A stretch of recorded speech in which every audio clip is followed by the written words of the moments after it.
भगवान शिव जो है वो शिव ही हैं, उनके जैसा कोई त्रिभुवन में नहीं है। वासुकी नाग का यज्ञोपवीत पहने हुए हैं, भयंकर फणधारी विषधर उनका माला है और गंगा जी जटाओं में है। ऐसा परिवार देखा है?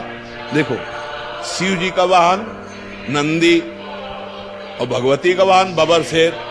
1 मिनट में नंदी को खा जाए, लेकिन दोनों चैन से रहते हैं। रहते अच्छा, हवा और आगे बढ़ो। कार्तिकेय जी का वाहन मयूर है ना। भगवान शंकर के गले में सांप, मोर सांप का बहुत बड़ा आहार करता है। सांप का आहार। गणेश जी का वाहन चूहा है ना। कहीं झगड़ा देखा? बिल्कुल शांति से पूरा अरे शिव की क्षमता कोई कर सकता है? शिव तो शिव है। व्यसन करने में शिव को मतलब है।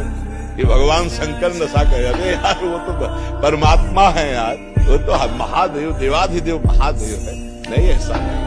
शिव जी ने तो हलाल जहर पिया। भले एक बूंद पी के दिखाओ। ये सब कोई जानता है कि नहीं? समुद्र मंथन में जो पहला हलाहल विष निकला भगवान शिव ने पिया। आप करो, शिव जी कोबरा को गले में डाले तो एक बार कटवा दिखाओ। शिव जी ने गंगा जी धारण किया, 1 बाल्टी पानी धारण करो। शिव जी ने गंगा जी धारण किया, 1 बाल्टी। शिव जी कभी भांग नहीं खाते। मंत्रों के द्वारा विजया शब्द से उनका अभिषेक किया जाता है। अभिषेक किया जाता है। शिव जी के ऊपर जहर का फल चढ़ता है, धतूरा का। शिव जी के ऊपर अकौड़ा का फूल चढ़ता है। चढ़ता है ना। खा लो, जहर है, हलाहल जहर खा के तो दिखाओ। धतूरा का माला चढ़ता है विश्वनाथ जी का। वो पहले बैच में आए थे, वो लाते हैं कभी कभी पूरा धतूर का माला। या एग्जाम्पल तो किसी का भी आप दे सकते हो। आप कभी देखा है लोग कहते हैं भगवान शंकर चिलम, ऐसा कहीं लिखा है?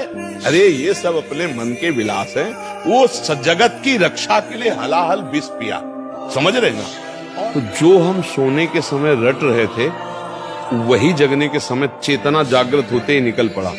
राधा राधा राधा। वैसे हर एक आदमी अनुभव कर सकता है। ऐसे ही हमने मूर्छा के समय भी देखा। जब हमारे डायलिसिस के लिए ऑपरेशन हुआ, ये उदर वाला, फिर छाती का यहाँ ऑपरेशन, फिर हाथ का, तो यहाँ वाले में हमें बेहोश किया गया। तो हमें जब बेहोश करने को था तो हमने उनसे कहा था कि आप बेहोश करने के कुछ मिनट पहले हमें सूचित कर दीजिए कि मैं आपको बेहोश कर रहा हूँ। तो उन्होंने बताया कि बाबा अब हम इंजेक्शन लगाने वाले हैं। तो हम, जो हमारा चिंतन था, मानो मृत्यु का समय, हम ऐसे गाढ़ चिंतन किया। तो जो हम पद शुरू किए थे, तो जब हमारी मूर्छा भंग हुई तो अगली लाइन वही चल रही थी।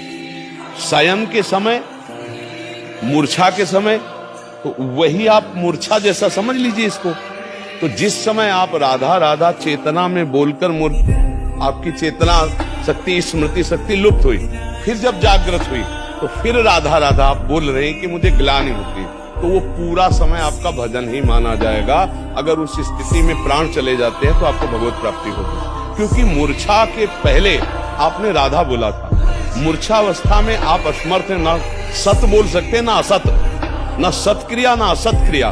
तो अब आपका राधा ही माना जाएगा वो प्रारंभ का, और उसी से भगवत प्राप्ति हो जाती है। जैसे कोई सुबह बोला राधा और बेहोश हो गया, अस्पताल में भर्ती हो गया, और उसे होश ही नहीं आया, समाप्त हो गया शाम तक, उसे भगवत प्राप्ति हो गई। क्योंकि अंतिम उसकी चेतना में पहली बार राधा जो निकला, फिर मूर्छित हो गया, तो उसका वही माना जाएगा अंतिम समय स्मरण, और उसी से भगवत प्राप्ति हो जाएगी। आप समझ पा रहे? जी।